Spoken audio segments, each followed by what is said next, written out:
Deuxième épître de Paul à Timothée, chapitre 3.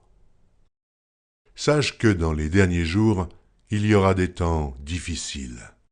Car les hommes seront égoïstes, amis de l'argent, fanfarons, hautains, blasphémateurs, rebelles à leurs parents, ingrats, irreligieux, insensibles, déloyaux, calomniateurs, intempérants, cruels, ennemis des gens de bien, traîtres, emportés, enflés d'orgueil, aimant le plaisir plus que Dieu, ayant l'apparence de la piété, mais reniant ce qui en fait la force. Éloigne-toi de ces hommes-là.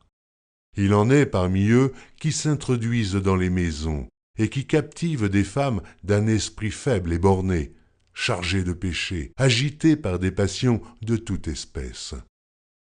Apprenant toujours et ne pouvant jamais arriver à la connaissance de la vérité.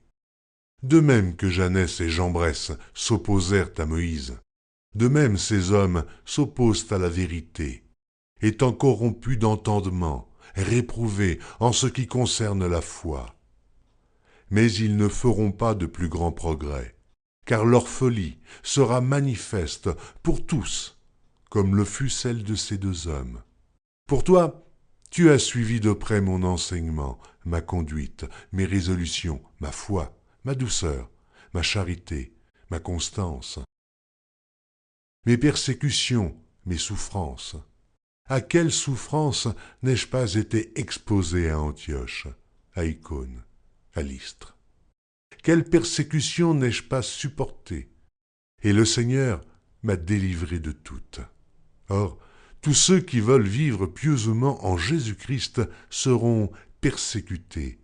Mais les hommes méchants et imposteurs avanceront toujours plus dans le mal, égarant les autres et égarés eux-mêmes.